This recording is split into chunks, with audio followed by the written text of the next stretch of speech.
What's going on, guys? It's Mike G here, back with the official UFC 256 Brandon Moreno versus Deiveson Figueiredo tips, picks, and predictions. I'm here with another banger here, breaking it down for you guys to strategize your night, helping you maximize your profits, have a winning night for once, not just burn your money away again. I'm sorry for the hiatus I took. I had to focus on my mental health. It's been a crazy year. As all of you know, 2020 has had my spirits all messed up. I had to get realigned, focus on myself a little bit. I put 15 pounds of muscle back onto my body. I feel great. I feel amazing. My head is clear, and I'm here to help you guys maximize your money.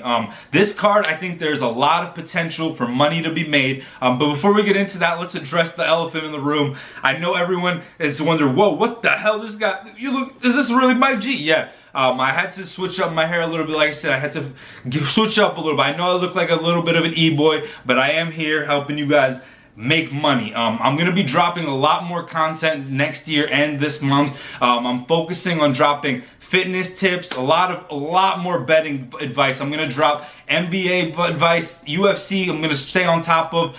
This is all gonna be coming out rapidly, so please stay subscribed, like, comment, and do all of that for me, please, guys. I appreciate it a lot. I know I've been gone, so for all my loyal fans that have been chirping, trying to get me back in the booth, I'm back, baby. Please drop that like, comment, and subscribe, and stay frosty, my friends. Okay, we have a very interesting fight here that I'm excited to see. A clash of styles, and some would say. It's going to be Kevin Holland versus Jacare Sosa. Jacare Sosa is 41 years old. He's fighting the up-and-comer 28 years old Kevin Holland. Jacare Sosa is on a 2-fight losing streak, but he's fought the best of the best.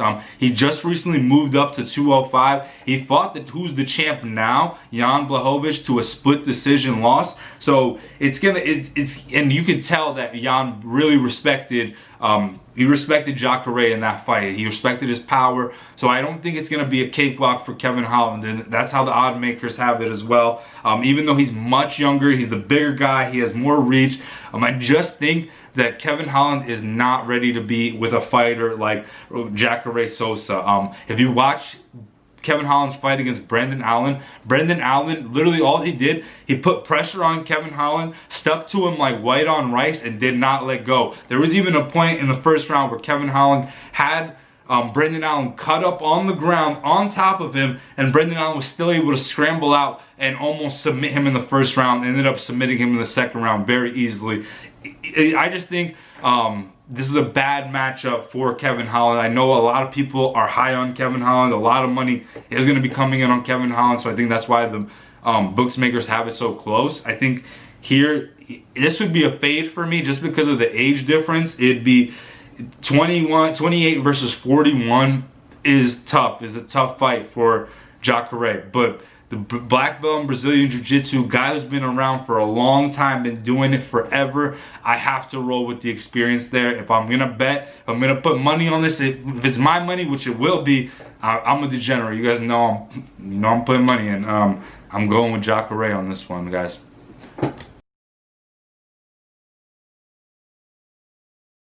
Okay, in an interesting fight, we have Junior Dos Santos versus Cyril Gane.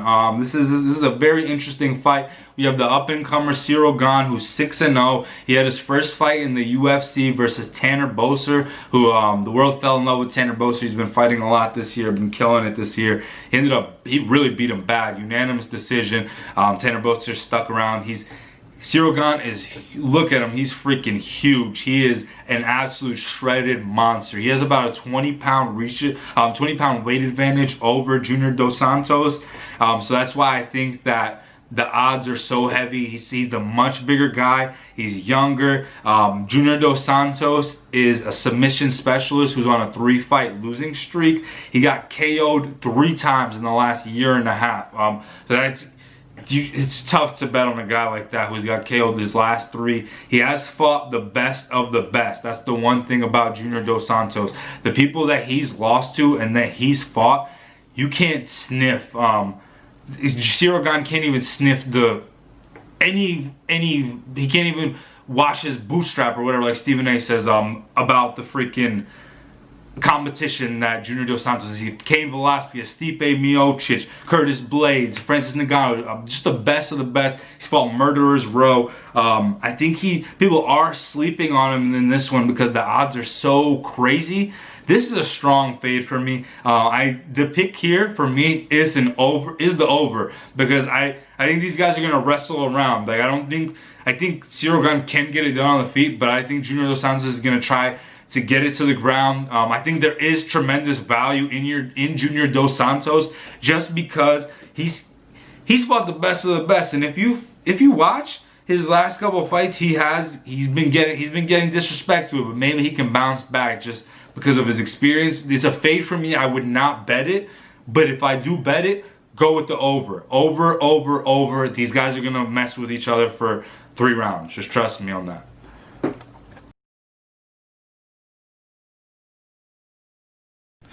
Okay, so for the co-main event of the night, we have an absolute banger. We have Tony Ferguson versus Charles Oliveira. We have an absolute heater of style matchups. These guys are very similar. They both like to push the pace, move forward on their opponents, like to put pressure on them. And so it's going to be very fun to watch. They both move forward, and they both go for the knockout, but are both also submission specialists. If they get you on the ground, they both can get it done on the ground very easily.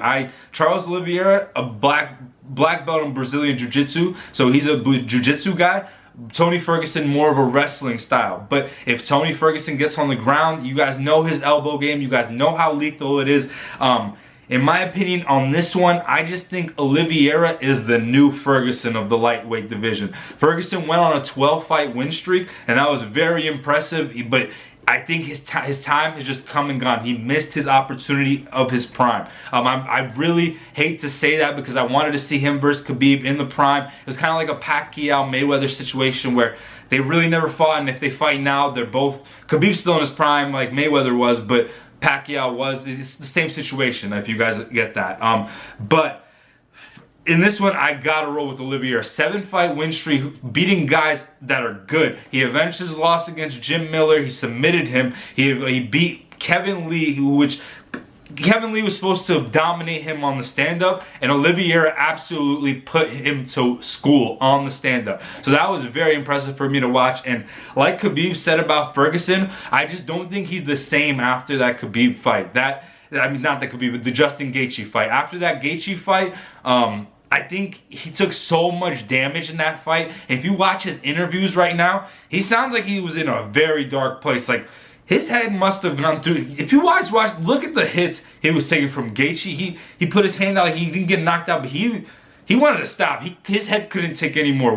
He's the boogeyman though. So, but Oliveira at plus 150. If you can get it higher, that's an amazing bet. I'm rolling with Oliveira. I hope I'm wrong, because I want to see Ferguson bounce back, but I'm rolling with the younger, hotter gun. And I told you guys, I do love the Brazilian guys who are specialists at submitting people and start to learn and evolve their game to knock people out. And that's what he is. I'm rolling with Oliveira at plus 150, guys.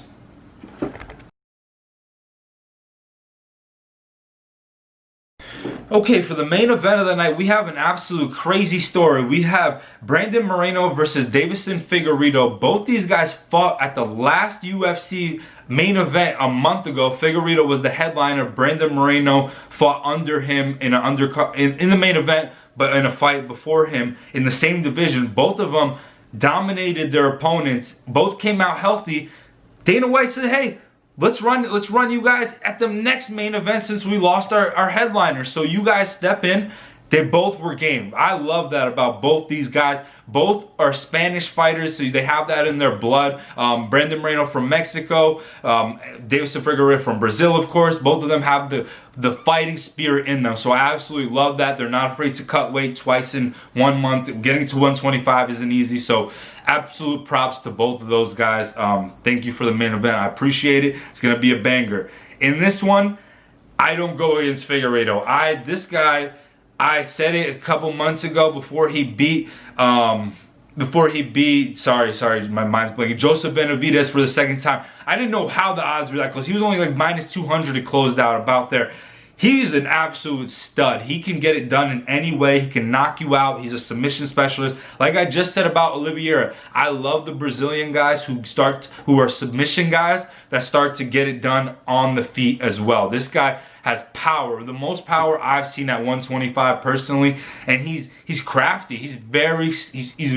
I might be sleeping on Brandon Moreno, but the odds makers aren't either. The odds makers are sleeping on Brandon Moreno, just like I am. They have it at minus 325 right now.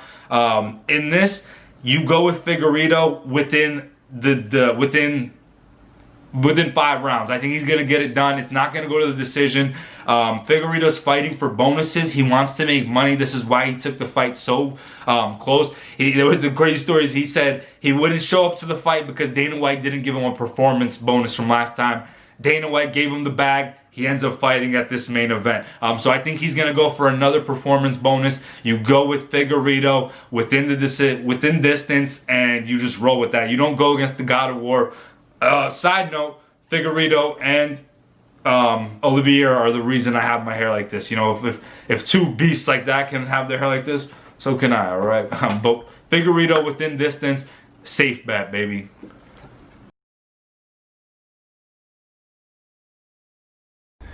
Okay guys, for the new outro format, I'm going to be giving you guys the can't lose parlay. As always, of course, an absolute banger's on the way, and I will be giving you guys a quick analysis on what I do like, what I don't like in the prelims. A lot of people have been asking on the comments and my DMs to do the prelims. I don't know all the fighters, to be honest. There are a lot of unknown fighters on the prelims, but I'll give you guys my thoughts on who I do know, because I do pay attention to a lot of it. Chase Hooper versus Peter Barrett. They're giving Chase Hooper an absolute alley-oop. They want him to be successful. Peter Barrett's been submitted by lower competition. Chase Hooper's, if you don't know him, he's an absolute jiu-jitsu specialist. He's not a Brazilian specialist, of course. His issue is he's a little bit too scrawny to bring people down to the ground. So he might struggle there again. But if you're going to bet that, bet Hooper by submission. It's an alley-oop. Pineda versus Swanson. I really like Pineda. Both these guys are in their 30s, but I think Pineda's on his way up because he took a couple of years off due to some PED drug enhancement stuff. So he has to take a couple of years off. Swanson's on the downswing, I think, in his late 30s. I think Pineda's a good bet at minus 160. In his last fight, he fought Herbert Burns, who I was really high on, and he absolutely dominated him as an underdog. He came in a pretty big underdog, I'm pretty sure, and stopped him in the second round. So that was very impressive. I'm looking out for Pineda. Mackenzie Dern. She's fighting a specialist on the ground as well. Verna, she submitted people as well, so she in the first round even, so she knows how to get things done, mix it up. I just don't think I think Brazilian specialists you don't mess with. I think it's gonna be an easy win for Dern, of course. Fiziev, I didn't go over him because I didn't know who he was fighting at the time of the video. He still hasn't fighting Moicano, but I know that fight's off. So if you can get good money on Fiziev, that's the Matrix guy. That's the guy who on Fight Island he did the Matrix. I've been looking out for him as well. I wanted to see his next fight. If you can get like minus 150 and minus 200, I'd fire away at him. And then on the can't lose parlay, I have an absolute home run. I have a safe bet here. On this can't lose parlay, we're gonna roll with Mackenzie Dern minus 200. Charles Oliveira plus 145. I think Oliveira should be the favorite in that fight. I think the bookmakers have it wrong because Ferguson's a big name, so people are sleeping on Oliveira in my eyes. Figueiredo and Jacare Sosa. If you put those 4 on there, you get yourself plus 750. At those odds, that's a very safe bet. $100 wins you $750 back. $10 wins you 75 bucks. So if you have a little bit of money to play with, that's your home run, can't lose parlay. Guys, I appreciate if you stuck around, watched the whole video. It means the world to me. Please drop me a like, comment, and subscribe. Let me know what you think about my hair. If you want to roast me, I'm more than okay with it. I have 2 older brothers. They let me have it. My mom even let me have it. So I get it. You know, I look like a little E-boy, whatever. Let me hear it. Let me hear what you guys have to say. Let me know what type of content you're looking forward to. Like I said, I put on 15 pounds of muscle. I increased my bench press about 100 pounds naturally in 6 months. So I can help you guys out with a lot of stuff with your fitness. Gambling tips are coming. I'm gonna do power rankings for NBA. A lot of content is coming. If you're looking forward to it, please drop me a like, comment, and subscribe. It means the world to me. And again, as always, stay frosty, my friends.